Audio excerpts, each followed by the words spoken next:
Ladies and gentlemen, prepare yourselves for the one and only World Improv Network comedy show on Mile High Sports Radio. Take part in the show by giving your suggestions or questions to the cast for each show segment throughout the week, or live during the show by hitting them up on Facebook at World Improv Network, on Twitter at World Improv Net, or by calling in to Mile High Sports Radio studio line. Now, enjoy the show. It's local. It's global. You're listening to WIN World Local News. WIN World Local News on Mile High Sports Radio. I'm Potter Smittss. Breaking news into the WIN World Local News Sports Desk from WIN Sports reporter Hyper Heidi, who's live in Daytona Beach, Florida for the 2016 International Biker Brawl Finals. How are the bikes and the beatdowns looking like, Heidi? Oh, well, Potter, it's a whole lot of hoot and fun, and there are people with leather, and it's not pleather. They've killed a lot of animals to put that on their body, and I think it's something suave and sexy. You know, I want to go up and hop on the back like Kanye and Kardashian or whoever that was on that music video. I feel like a young woman again. There's sweat everywhere. Someone just punched someone else in the face, and then they hugged like they were brothers. It was adorable. I cried. I wept like the Indian on the boat in those late butter commercials from way back when. Sports don't even realize how important motorcyclists and bikers are to the community. They bring children and families together in violence and gore and drug use. Know that your mother loves you, all right? When you turn out like Mr. Jimby over here, you're just horrible, Potter Smittss, and back to you, because it's rough. Wow, excellent story. I'm glad that you made it in there and out in one piece. Well, on to our next breaking story, and it's brought to us by WIN contributor Richard of Quebec, Canada.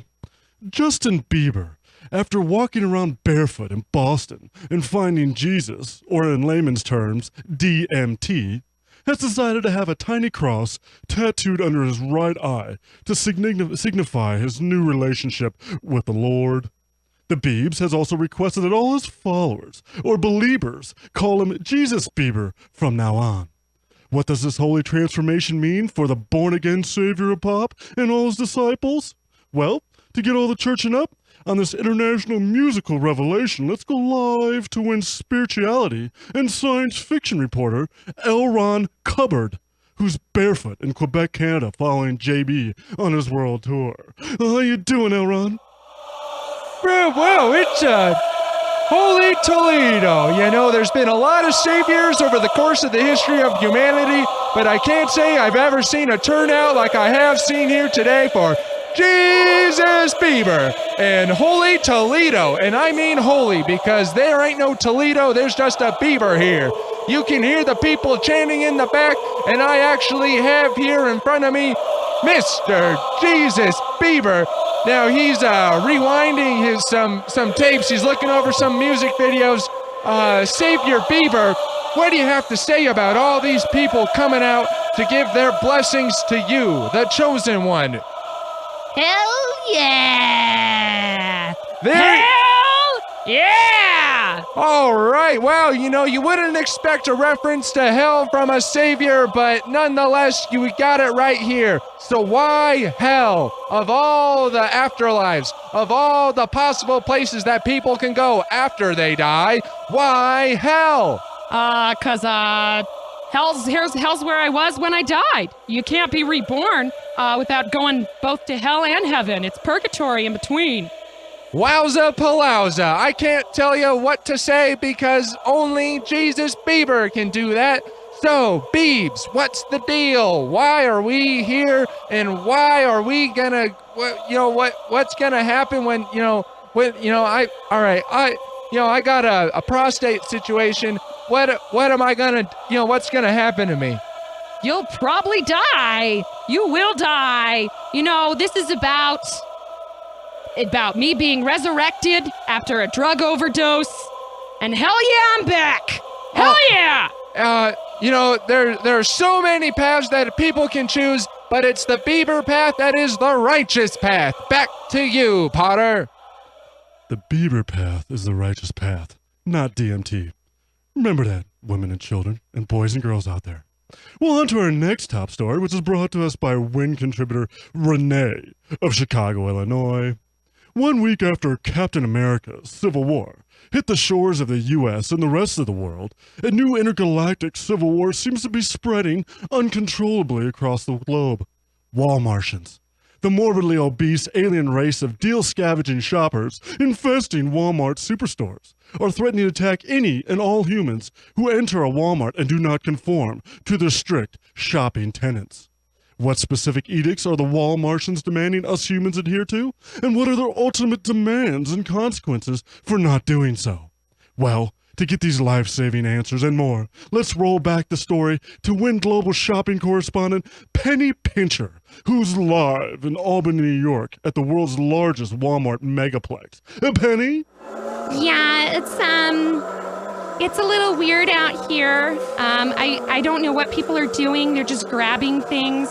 Walmart's usually not packed, but it is. It is today. Let's be serious. Like, they're not good to their employees. And pretty soon here, there's going to be rioting in the streets.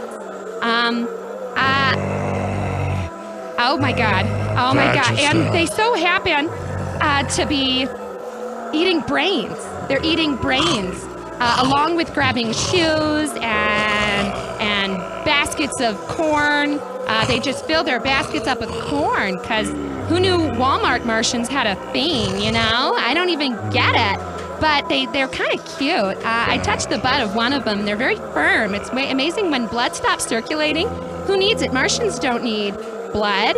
It firms up. Their corpses are just very soft to the touch. I don't know how it started. There was a giant saucer in the air. Some weird-looking things popped down. Not right now, sir. Not, please, no. Thanks. Do you have any, what's going on? Why are you doing this? I'm with Mr. Just Martian right now. Any opinions on how you feel? I want to eat your fingernails and brains. Oh, I like being appreciated for my thoughts and feelings, so that's really I appreciate that. I would eat my brains too, and my fingernails. I did them today. Shampoo is important, but I just showered. Thank you. Oh my God. Oh, what is he? Oh my. Excuse me, sir, you have to pay for that. Oh God. Back to you, Potter Smittss. Wow, okay, it seems like it's a pretty dangerous situation and nobody's paying for anything. Well, let's check out our global weather now and let's see what Tulip Sunspring's up to, who's in Bangkok, Thailand, at the 2016 Songkran Water Fight and Thai New Year's Festival. How's the water-soaked festivities going, Tulip? You know, there are so many people out here right now, and it is so wet. It reminds me of 1998 spring break, Fort Lauderdale, Florida. I was there for the MTV special, but this is totally different. There is a sense of spirituality here that I have not seen, except for I had a brief flyover with the Justin Bieber, or I should say Jesus Bieber, turnout. This is totally different though. There are miniature elephants, and they are sprouting, but they are also sprouting. There are plants growing out of their backs. This is something out of some kind of Final Fantasy video game. I can't tell you what a dream come true this is. Back to you, Potter. Well, thank you, Tulip, for that excellent report on the weather again, and thank you all for tuning into WIN World Local News on Mile High Sports Radio. I'm Potter Smittss. Stay tuned for Community Court next on the World Improv Network. Give the WIN cast your suggestions via Facebook, Twitter, or by calling into the Mile High Sports Radio studio line during the break for a case that needs to be tackled during Community Court. Next on Mile High Sports Radio.